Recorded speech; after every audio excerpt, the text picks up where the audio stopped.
Today we're going to be talking about the biggest frauds in the Neo Egoist League arc. Now that the Neo Egoist League has finally come to an end with all the games concluding, I can finally talk about this tournament's biggest flops, biggest frauds, biggest overrated players that people just be gassing. And I'm going to give my reasons on why I think that. Anyways, if you guys like this type of content, please remember to hit that like and subscribe. It really helps me out a lot. I'm trying to hit 6,000 subscribers and hit 10,000 subscribers by the end of the year. So every single like and subscribe really helps me. Without further ado, let's get right into this video. This first pick, I won't lie guys, I'm probably going to choose the more low-key people first. And towards the end of the video, I'm going to be putting the real frauds, like the actual frauds. But this guy, you could probably debate if he's a fraud or not. It's going to be sounding crazy, but my Neo Egoist League fraud / flop is Don Lorenzo.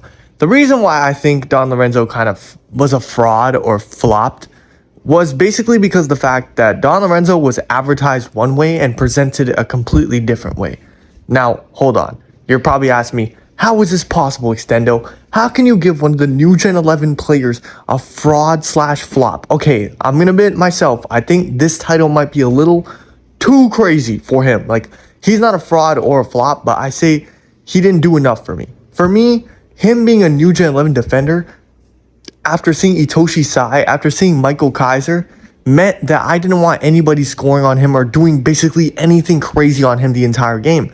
Towards the beginning of the game, it was like this. Nobody could beat him. Anybody Lorenzo was on, they wouldn't do shit.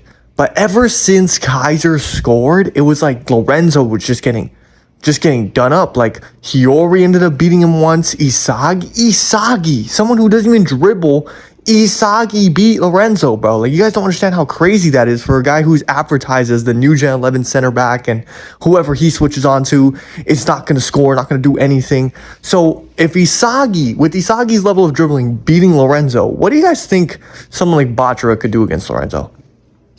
Come on. Like, I bet that one goal Batra scored against the Ubers was probably right on Lorenzo's head. So I'm not trying to say in any way, shape or form that Lorenzo is a bad player. In fact, I think he's one of the best players we've seen, but I just don't think he did enough. I honestly do not think he did enough for his title of the Ace Eater and the best defender we've seen currently in the series by far. The next person I'm going to put on this list is, yes, another defender by the name of Oliver Aiku. Now, if you guys know Aiku, he was introduced in the U20 arc of bluelock, the biggest arc of the series, and basically everyone knows about him.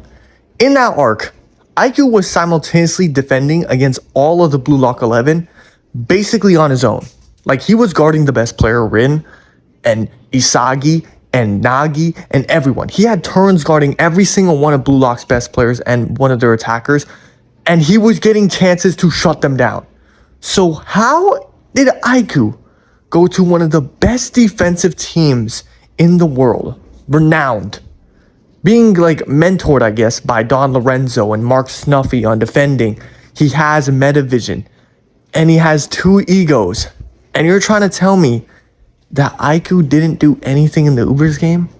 Like, can someone please tell me what the fuck Aiku did in the Ubers game? I want to know that. Because obviously this is a hyperbolic question. Like, obviously he had that one moment where he did something with Isagi.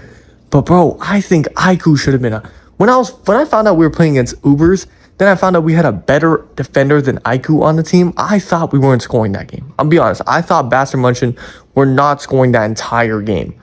But turns out, Aiku actually just took not even a back seat. This dude went all the way to the back of the bus and let Lorenzo drive the truck. I'm not even joking. So honestly, I think Aiku was a big flop / fraud in the Neo Egoist League.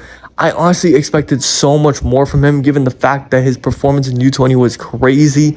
And on top of that, he had metavision as a defender. I think he's the only defender we've seen with metavision at this current moment in time. He went to one of the best defensive teams with one of the best coaches, and he still didn't do anything. So yeah, Aiku, definitely a fraud. The next person I'm going to be calling a fraud / a flop is my boy Zantetsu. Now listen, I know this is one of the characters that a lot of people might be like, wait, what do you mean Zantetsu? What type of expectation did you put on him, Extendo? Who do you think Zantetsu is? Listen, Zantetsu went to a coach, Loki, who is renowned as one of the fastest players, I guess, or maybe is the fastest player. And you're telling me Zantetsu, with his weapon of acceleration and going down the wing, didn't learn anything? Are we fucking serious? Like, okay, listen, I get it. Maybe Loki isn't that great of a coach, but you're telling me players like fucking Kiora Jin are doing more than Zantetsu. Kiora Jin, by the way, this is the first time we've seen this guy actually play in the main story. He's doing more than Zantetsu, who we've seen play since the first selection, and he's been stagnant ever since. Mind you, he was one of the top goal scorers in the first selection, by the way. Mind you, just know that. But I'm not trying to say this like, oh yeah, Zantetsu was meant to become a demon or anything. I'd say in terms of flop/frauds, this list isn't ordered and ranked. It's just, I just decided to put my main guys who I really think are frauds/flops at the end of the video, and these guys could really battle it out in the middle and stuff. But yeah, I think Zantetsu flopped very hard. I feel like there was so much potential with him going to the fastest team. I know it's not Manshine, but he went to the fastest coach. And, you know, I thought he would learn something from it. I thought he would learn how to become a better winger, you know, use his acceleration and put in crosses or something. But I guess Zantetsu is just a fucking idiot. So I guess not. The next guy I have here, and one of my favorite frauds/flops in the Neo Egoist League, is my boy, Rensuke Kunigami. Now listen, Kunigami, back in the first selection, was an absolute goal-scoring beast. If he had an open lane for his long shot, he's scoring. He even learned how to knuckleball the ball way back in the first selection. Okay? Second selection, we get more emphasis on his 1v1 abilities, being able to win battles in the air, being very strong so he's able to play great defense, and being able to shoot the ball from deep if you sag off of him. Bro, Kunigami was a beast. He was literally a beast in the second selection. Boom, boom, boom. He gets destroyed by Shido. Destroyed, humbled, embarrassed. We then go to the NEL where he comes back with some insane aura. And it is revealed to us that Kunigami he has all of Noah's specs. I'm going to repeat that one more time. Kunigami came back after the wild card with all of Noah's specs. Do you guys not understand how crazy that is? He came back with probably the best striker in the world specs. And what the fuck did he do? Let me see. The first game, he shot a shot that was blocked and then needed Isagi to get him another goal right in front of the net. The second game, he tapped the ball in. I guess good positioning. The third game, wait, Kunigami played against the Ubers? What the fuck? It's the first time hearing this. And then against the PXG game where we thought Kunigami would finally get his moment. What does Kunigami do? Oh yeah, he ended up playing center defensive mid and man marking another striker for the entire game while assisting Isagi. I'm just gonna let that shit sink in for a second. The guy who returned with Noah specs, who already had amazing long shots, great body, he was able to body people in the air, win headers, he was just a perfect striker for any team that needs a poacher, came back with a buff of Noah specs and did absolutely nothing except for play CDM against another striker who knocked him out previously. Are we like... I think there's going to be people in my comments telling me, Extendo, you're a fucking idiot. You know, Kunigami's fucking amazing. And then if I ask them why he's amazing, they're probably be like, oh my gosh, but look at his aura. He's so cool when he returns. I agree. Kunigami was so sick when he returned. But his aura just goes less and less and less every time I think about the way his character went. The way he played. Like, it's like that one dude that shows up to practice with all the gear. He's super dripped out. He looks nice, but he's trash. That's basically Kunigami in the current state of the story. And Kunigami's probably going to give up his striker, like his whole striker thing. We haven't got a wild card flashback, which I don't know if we're going to get, maybe in the U20 World Cup. But from all we know, he's given up his striker duties and he's going full-time DM. So honestly, Kunigami has been one of the most biggest flops/frauds in the NEL. And last but not least, we have my biggest fraud/flop of the Neo Egoist League. And it is none other than Ryusei Shido. Probably said his name wrong. But anyways, the reason why I think Shido is a flop is we also have to take it back to his introduction. He was the number 2 ranked striker in bluelock. And even when we seen him in the third selection when he played with Rin, he seemed like a number 1 of his own. It seemed like a 1A, 1B, more like a 1-2 thing. You know, Shido was good in his own ways while Rin was good in his own ways. They just couldn't compete with each other. The thing is, in the U20 arc, what made the U20 arc so good was that conflict between Rin and his brother, and the conflict between the first best striker and the second best striker who were already beefing. That was amazing, because you know at this point that Shido is very good too. He could possibly rival Rin. At this point in the story, we had no one who could really rival Rin except for like Isagi. So seeing Shido do it is fucking insane. Shido comes into U20 and scores a brace. One of the most beautiful braces in the entire series, by the way. This dude comes in and scores a bicycle kick like Ibrahimovic, so far out. And then he also scores an amazing volley on top of Chigiri's head. He does that all in the space of 1/2, by the way.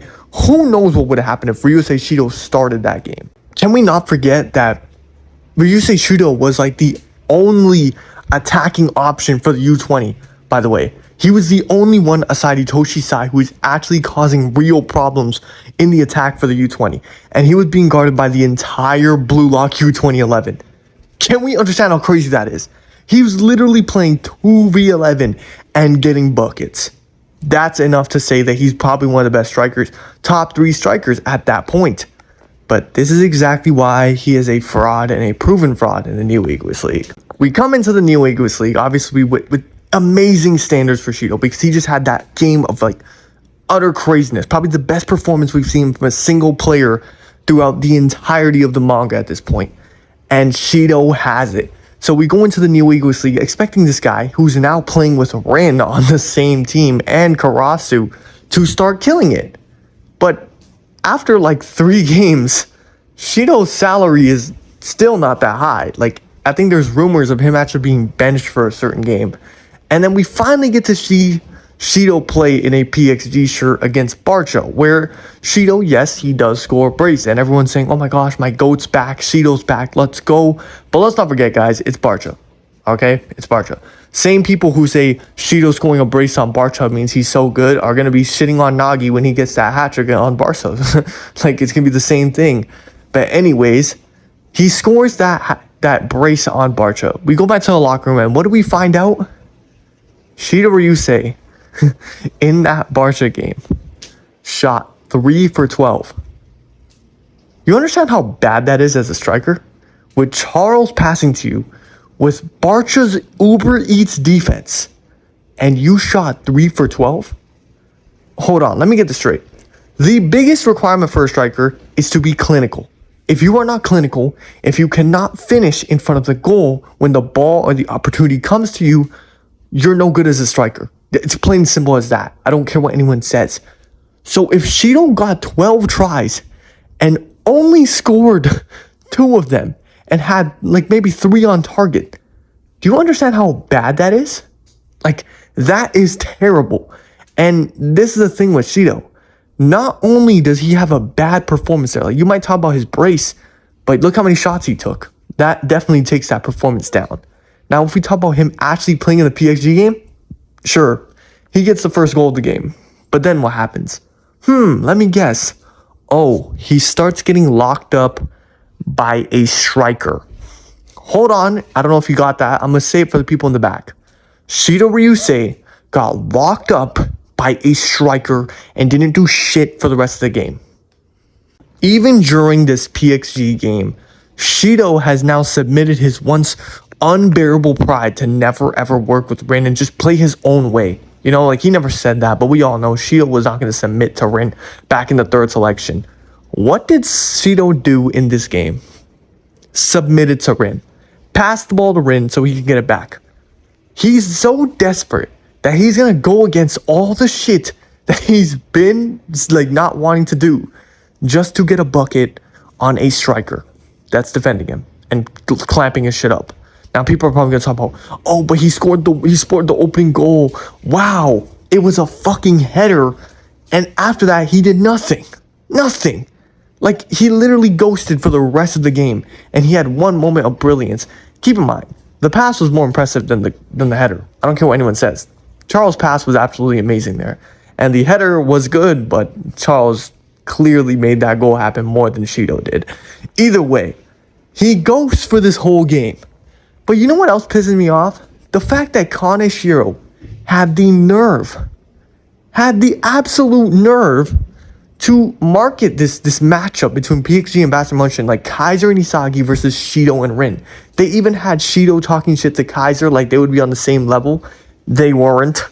Then Isagi and Rin talking shit. So you're going into this game expecting Shido to be one of the big four of this game, and he just never ends up being that, which is very disappointing because at the end of the game, it's basically just a 2v1 between Kaiser and Isagi and Rin. So yeah, guys, that's basically the reason why I think Shido is an absolute fraud in the Neo Egoist League. Let me know who you guys think your frauds would be in the Neo Egoist League down in the comments. Please remember to hit that like and subscribe button if you guys like this type of video. Share to all your friends who you think might like this type of video. It really helps me out a lot in the algorithm. And yeah, man, I hope you guys all have a great day and goodbye.